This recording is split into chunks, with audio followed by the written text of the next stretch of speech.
ચૂંટણી પ્રચારના શ્રી ગણેશની સાથે જ રાજકીય પક્ષોના એકબીજા પર શાબ્દિક પ્રહાર શરૂ થયા છે।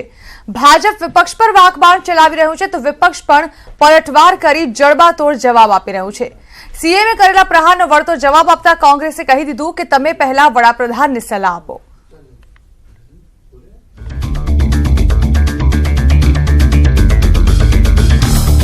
થવાનું તો નથી જ, પણ 23મી મે પરિણામો જાહેર થશે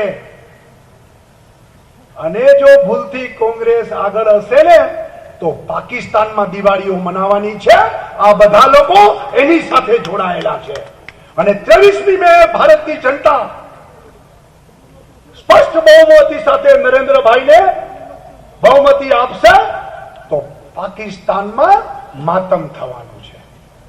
પાકિસ્તાન જૂझे છે નરેન્દ્રભાઈથી અને એનો ડર, એનો થરથરાટ એ ન્યાની જનતા અને ન્યાની સરકાર અનુભવવાની છે।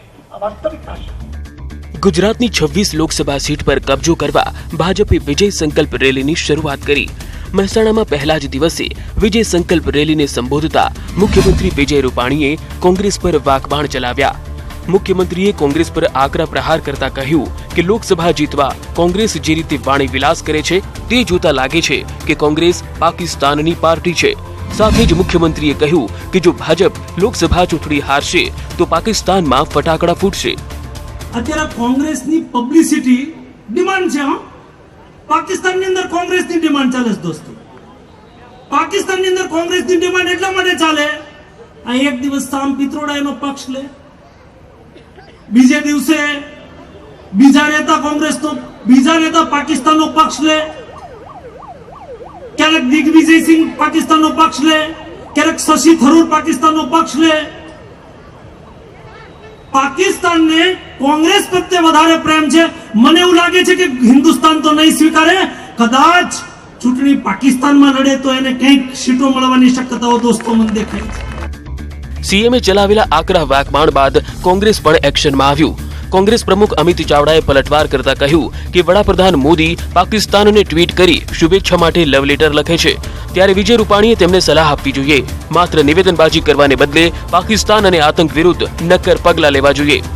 પ્રજાને જવાબ આપવા જોઈએ અને ત્યાર પછી પ્રજા પાસે મત લેવાની અપીલ કરવી જોઈએ, પણ એમની પાસે કોઈ જવાબ નથી।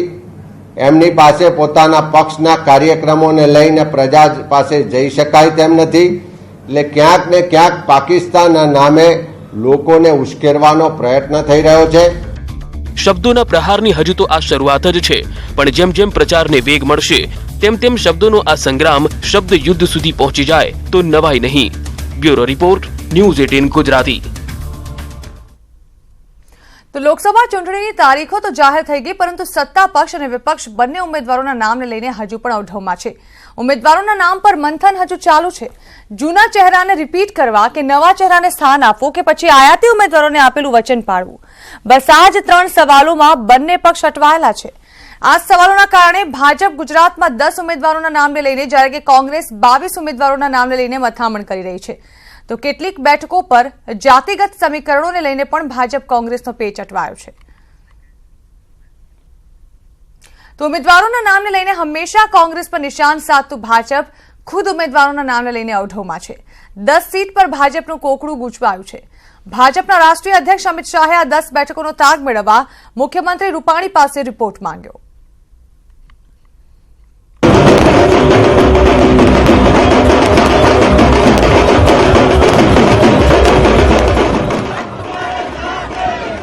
सोड़ बैठकों पर जाहिर थया नाम।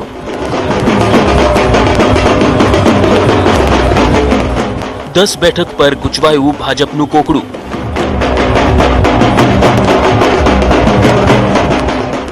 सोड़ बैठकों पर उम्मीदवारना नामनी जाहेरातने हजू 24 कलाक नथी वीत्या।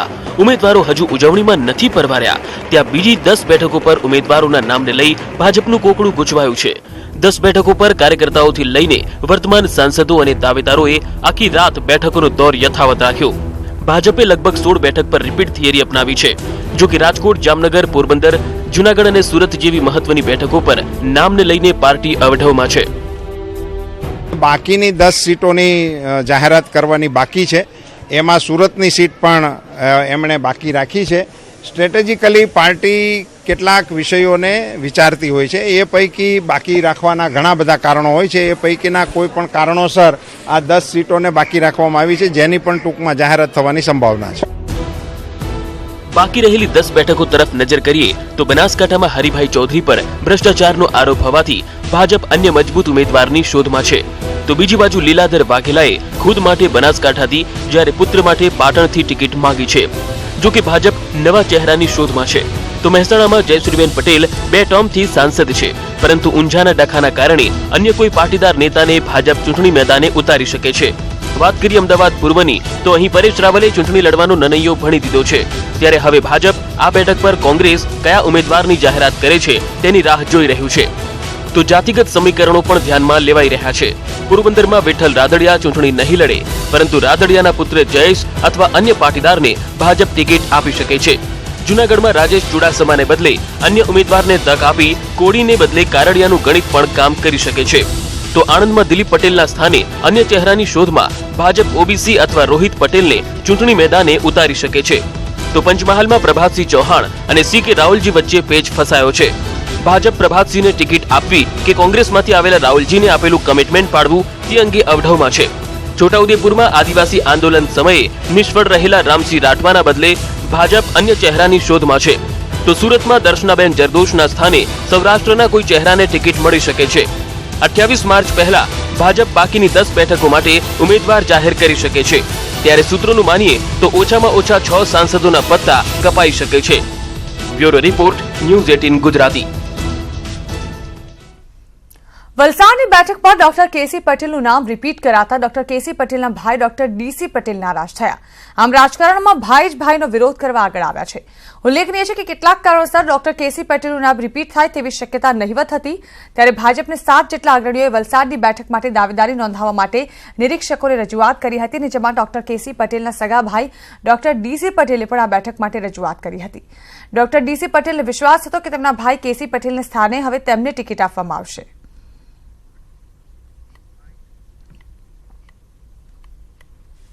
એ જ ભાઈએ 2009માં મારા વિરુદ્ધમાં ખૂબ કામ કરેલું. એનાથી હું એકદમ નોમિનલ માર્જિનથી 7000 થી હારી ગયેલો. એ જ ભાઈને જયારે 2014માં ટિકિટ આપવામાં આવી, એમને જીતાડવા માટે મેં રાત દિવસ એક કરેલો અને સારી એવી માર્જિનથી જીત અપાવી. આ વખતે તમારા ન્યૂઝ મીડિયા, બધું પ્રિન્ટ મીડિયા ગણો કે ન્યૂઝમાં એક વાત ચોક્કસ જાહેર કરતા હતા કે આ વખતે ડોક્ટર કેસી પટેલ રિપીટ નહોતા કરવાના, અને મારું નામ ટોપ પર ચાલતું હતું. એટલે મારા આદિવાસી મતદાર ભાઈઓ બહેનો ને એક ખાતરી થઈ ગયેલી કે આ વખતે ડોક્ટર ડીસી પટેલ ઉમેદવાર છે, એટલે એમના મનમાં ખૂબ ઉમંગ હતો ને એ ઉમંગ આજે એમનો નિરાશ પામી ગયો છે. તો લોકસભા ચૂંટણી માટે ભાજપે પોતાના 16 ઉમેદવારોના નામની જાહેરાત કરી દીધી છે, જેમાં સૌથી પહેલું નામ ભાજપના રાષ્ટ્રીય અધ્યક્ષ અમિત શાહનું હતું, જેઓ ગાંધીનગરથી ચૂંટણી લડશે. જોકે સામા પક્ષે કોંગ્રેસ તરફથી હાલ ઉમેદવારોની જાહેરાત કરવામાં નથી આવી. જોકે કહેવામાં આવી રહ્યું છે કે કોંગ્રેસ હાલ ગાંધીનગરના ઉમેદવારને લઈને મૂંઝવણમાં છે. અમિત શાહને ટક્કર આપી શકે તેવા ઉમેદવારની પસંદગી પ્રક્રિયા ચાલી રહી છે. હાલના ગાંધીનગરના સમીકરણ અને સૂત્રોની વાત પર વિશ્વાસ કરીએ તો ગાંધીનગરની બેઠકને લઈને કોંગ્રેસમાં ભારે ચર્ચાઓ ચાલી રહી છે. થોડા દિવસ પહેલા ગાંધીનગર સીટ પરથી CJ ચાવડાનું નામ નક્કી થઈ ગયું હતું, પરંતુ જેવી ભાજપે ગાંધીનગરની સીટ પરથી ખુદ અમિત શાહના નામની જાહેરાત કરી તો કોંગ્રેસ ફરી મનોમંથન કરવા મજબૂર થઈ અને નવા સમીકરણ બનાવ્યા છે. ભાજપ દ્વારા લોકસભા ચૂંટણી માટેના ઉમેદવારો જાહેર થતા કોંગ્રેસ સમીકરણોમાં ફેરફાર કરવાની તૈયારી કરી રહ્યું છે. ભાજપે મોટાભાગના ઉમેદવારોને રિપીટ કર્યા છે. આથી ભાજપે તો સેફ ગેમ રમી જ છે, પરંતુ હવે કોંગ્રેસ મૂંઝવણમાં છે.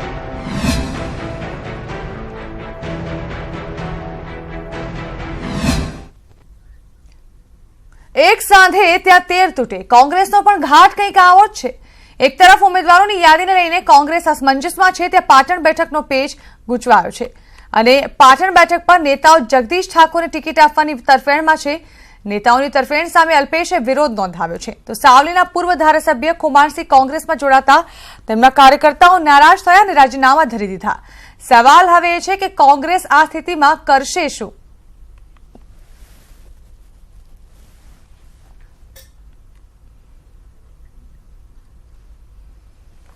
બીજી તરફ બનાસકાંઠા અને પાટણ બેઠક પર જ્ઞાતિવાદી રાજકારણ તેજ બની ગયું છે. પહેલા અલ્પેશ ઠાકોરે પોતાનું રાજકીય કદ વધાર્યું, હવે ટિકિટને લઈ ઠાકોર સમાજ પણ મેદાનમાં ઉતરી ગયો છે.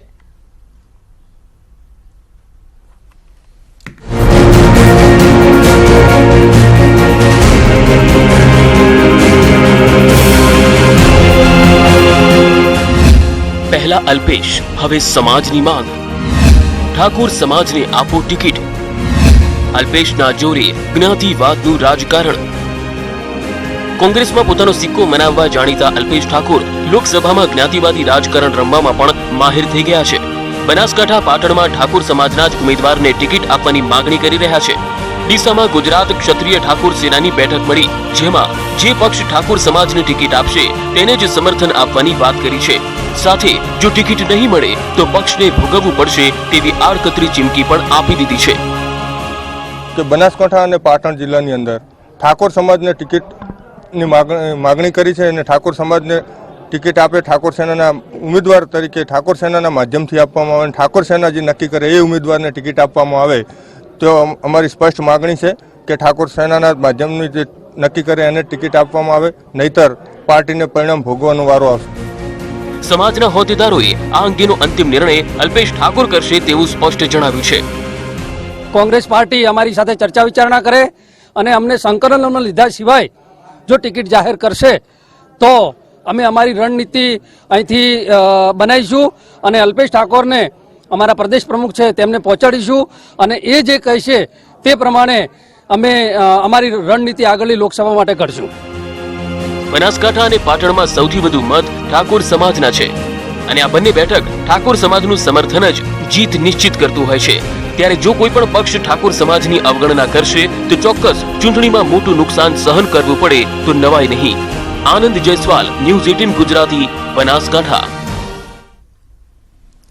સુરેન્દ્રનગર લોકસભાની ટિકિટ કપાતા ભાજપના પૂર્વ સાંસદ દેવજી ફતેપરાએ નેતા જયંતિ કવાડિયા અને ધનજી પટેલ સામે આક્ષેપ કર્યો છે કે તેમના કારણે મોડી મંડળે તેમની ટિકિટ કાપી છે, તો ભાજપે કોળી સમાજના નેતા તરીકે તેમનો ઉપયોગ કર્યો હોવાની પણ વાત કરી.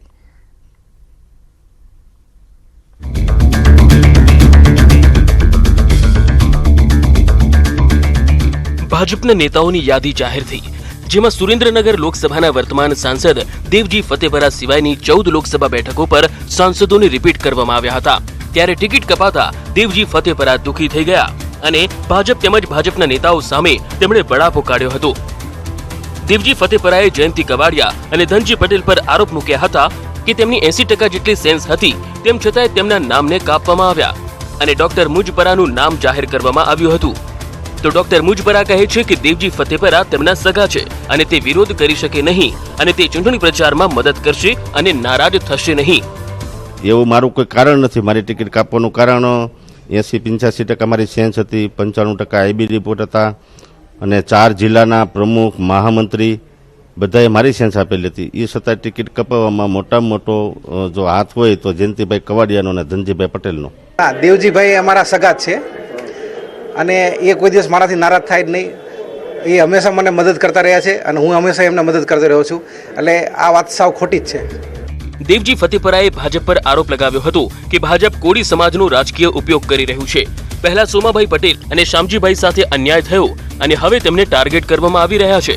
આગામી દિવસોમાં પણ કુંવરજી બાવળિયાની પણ આવી જ હાલત થાય તો નવાય નહીં. ત્યારે ધારાસભ્ય ધનજી પટેલે બંગલો માંગવા અંગેના તેમના પર કરાયેલા આક્ષેપોને નકારી કાઢ્યા હતા. આપણે આમ જોવા જાય તો પેલા સોમાભાઈ અમારા સમાજના સૌરાષ્ટ્રના નેતા હતા, હવે એ પક્ષ છોડીને વહી ગયા. પછી અમારા શામજીભાઈ હતા, એ શામજીભાઈ વહી ગયા, ટિકિટ ન આપી અને પરિણામ ભોગવવું પડ્યું. હવે અટાણે આ 3જો નંબર મારો છે ને હવે આવતા દિવસમાં કુંવરજીભાઈનો પછી પાછો કેટલામો નંબર આવે એ તો હવે કુંવરજીભાઈને પૂછે તો ખબર પડે. મારી પાસે ઓલરેડી બંગલા છે જ તે મારે શું બંગલાની જરૂર છે? ભગવાનની દયા છે મારે બંગલાની. ટિકિટ જે છે એ આખી સેન્ટ લેવાય, સેન્ટ લેવાય ગાંધીનગર જે પાર્લામેન્ટ બોર્ડ બેસે ત્યાં ભાઈ પાર્લામેન્ટ બોર્ડ લઈને દિલ્હી પાર્લામેન્ટ બોર્ડમાં જાય. હાલ જે રીતે દેવજી ફતેપરા લડતના મૂડમાં છે તેને જોતા આગામી સમયમાં મોટી નવાજૂની કરે તેવી પૂરી શક્યતા છે. આગામી સમયમાં કદાચ તે કોંગ્રેસમાં જોડાય તેવી પણ શક્યતાને નકારી શકાય તેમ નથી. બીજી તરફ ભાજપે એકદમ સ્વચ્છ છબી ધરાવતા ડોક્ટર મુજપરાને ટિકિટ આપીને માસ્ટર સ્ટ્રોક લગાવ્યો છે. જ્યારે આ બેઠક પર હવે ઉમેદવાર પસંદ કરવા માટે કોંગ્રેસને ભારે કવાયત કરવી પડે તેમ છે. રાજકોટથી અંકિત પોપટ સાથે રાજદાન ગઢવી, ન્યૂઝ 18 ગુજરાતી, સુરેન્દ્રનગર.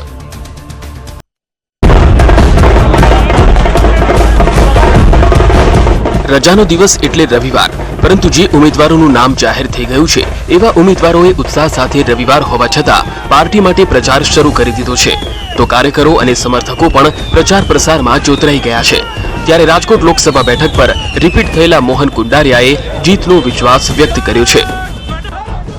હું કહું કે તમને બધાને ખબર તમે 5 લાખની કહ્યો, પણ 3 લાખથી વધારે લીડ મને મળવાનો એટલો આત્મવિશ્વાસ છે.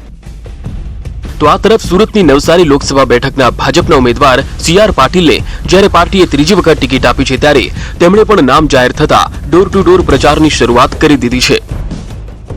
તમામ સેક્ટરના લોકો, ગરીબ હશે, અમીર હશે, બહેનો હશે, યુવા હશે, ખેડૂતો હશે, માછીમાર ભાઈઓ હશે, દિવ્યાંગ ભાઈ બહેનો હશે, આ દરેક માટે કોઈક ને કોઈક યોજનાઓ દ્વારા એમને લાભ પહોંચાડવાનો એમણે સફળ પ્રયત્ન કર્યો છે. તો આ વાત લઈને અમે લોકો સુધી જઈ રહ્યા છીએ. તો કચ્છ લોકસભા બેઠક પરથી વિનોદ ચાવડા અને જામનગર લોકસભા બેઠક પરથી પૂનમ માડમને પણ રિપીટ કરવામાં આવતા આ બંને ઉમેદવારોએ પણ વધુ મત સાથે વિજયી થવા આશા વ્યક્ત કરી. કે જે રીતે 2014ની લોકસભાના ઇલેક્શનની અંદર 2,54,000ની જે મને લીડ પ્રાપ્ત થઈ હતી, અને હું માનું છું કે જે કાર્યોની સુવાસ છે સમગ્ર કચ્છમાં પ્રસરી રહી છે, અને એ કાર્યોથી જ 2019ની અંદર પણ જંગી લીડ મળશે. ભરૂચ લોકસભા બેઠકની વાત કરીએ તો ભાજપે સતત 5 ટર્મથી ચૂંટાતા મનસુખ વસાવાને ફરી એકવાર ટિકિટ આપી છે. ભરૂચ બેઠક પર 5 લાખ જેટલા આદિવાસી મતદારો છે, ત્યારે ભાજપે મનસુખ વસાવાને ફરી એકવાર રિપીટ કરી આ બેઠક કબજે કરવાની તૈયારી કરી લીધી છે. મારું નામ ઉપર સુધી પહોંચાડવા માટે તેમણે જે પ્રયત્નો કર્યા છે, જે મને હૂંફ આપી છે, એના માટે સમગ્ર તાલુકા અને જિલ્લાની અને તમામ હોદ્દેદાર મિત્રોનો ખૂબ ખૂબ આભાર માનું છું. તો આ તરફ જશવંત ભાભોરે પણ જીતની આશા વ્યક્ત કરતા પ્રચાર શરૂ કરી દીધો. ધાનપુરના વાસીએ ડુંગરી ખાતે તેમણે પ્રચારની શરૂઆત કરી, જ્યાં મોટી સંખ્યામાં કાર્યકર્તાઓ તેમની સાથે જોડાયા હતા. દાહોદની બેઠક જીતીને ફરીથી દેશના પ્રધાનમંત્રી માને મોદી સાહેબને ફરીથી બનાવવા માટે દાહોદની જનતા એકદમ ઉત્સાહપૂર્વક, ઉમંગપૂર્વક ઢોલ નગારા સાથે ગામે ગામ સ્વાગત કરીને, સન્માન કરીને મોદી સાહેબને ફરીથી પ્રધાનમંત્રી બનાવવા માટેનો સંકલ્પ અમારા દાહોદવાસીઓનો છે. ભાજપે પસંદ કરેલા ઉમેદવારોએ નામ જાહેર થતાની સાથે જ પ્રચારના શ્રી ગણેશ કરી દીધા છે. ત્યારે જોવું રહ્યું કે હવે પ્રજા કોના પર પસંદગીનો કળશ ઢોળે છે. Bureau report, news 18 Gujarati. તો લોકસભાની ચૂંટણી નજીક આવતા જ ઠેર ઠેર રાજકારણ ગરમાઈ રહ્યું છે. હવે આંદોલનકારીઓ પણ સમાજ છોડી ચૂંટણી લડવાની હોડમાં લાગી ગયા છે.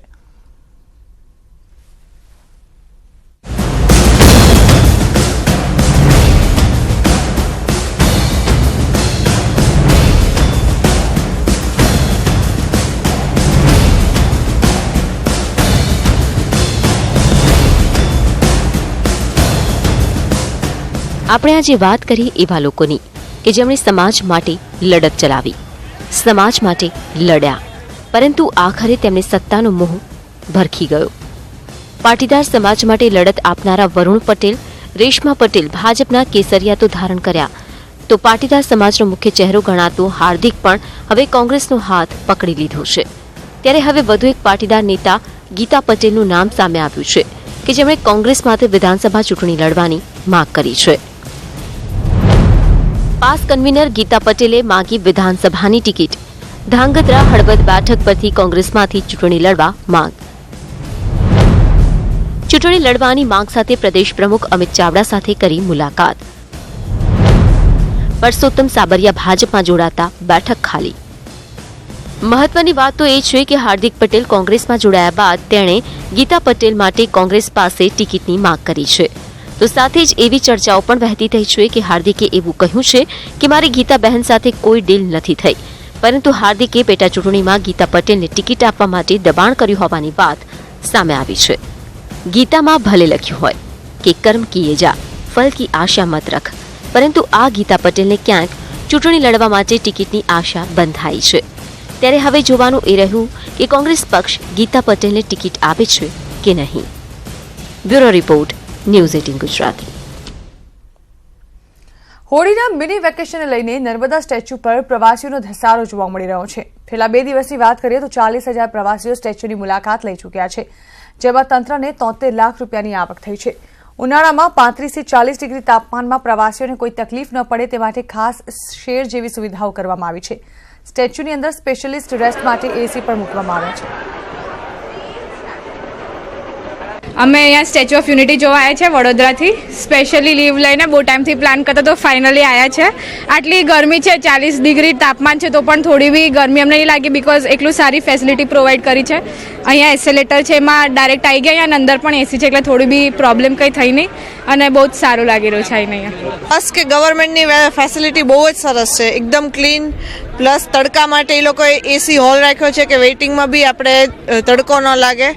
પ્લસ કે તમે આવો છો તો એક્સેલેટર જે ચાલી નથી શકતા એની માટે બી બહુ સારી ફેસિલિટી છે કે એની માટે ઇઝીલી આટલો લોંગ ડિસ્ટન્સ કવર થઈ જાય છે. ગરમી ના લાગે એની માટે બધે વ્યવસ્થિત કવરિંગ છે કે જેને કારણે કોઈને તડકો ન લાગે અને એક્સેલેટરમાં કોઈને તકલીફ ના પડે. સ્ટેચ્યુ ઓફ યુનિટી જ્યારે બની ગયું ત્યારથી જ પ્રવાસીઓ ઉમટાભેર ઉમટી રહ્યા છે. ત્યારે આજે હોળીના જે મિની વેકેશન પર છે જેમાં 30,000થી વધુ પ્રવાસીઓ ઉમટી રહ્યા છે. આજે જ્યારે સરકાર પણ જે ઉનાળાના બરબરતા તાપમાં જ્યારે પ્રવાસીઓ આવી રહ્યા છે ત્યારે જેમની સુવિધા માટે પણ ખાસ સુવિધા કરવામાં આવી છે. તમે જોઈ શકો છો તેમ કે જે પ્રવાસીઓ છે જે એક્સેલેટર પર જે જાય છે, જે એક્સેલેટર પરથી જે એમને શેડ બનાવવામાં આવે છે, ત્યારે જે 35 થી 40 ડિગ્રી તાપમાનમાં પણ જે પ્રવાસીઓ પોતાના જે અડધો કિલોમીટર સુધી જે ચાલીને જવું પડે છે, જેમને તાપ ના લાગે તે માટેની ખાસ વ્યવસ્થા કરવામાં આવી છે. ત્યારે હાલ તો ઉનાળાના આ 40 થી 35 ડિગ્રી તાપમાનમાં પણ પ્રવાસીઓ ઉમટી રહ્યા છે. દીપક પટેલ, ન્યૂઝ 18 ગુજરાતી, નર્મદા.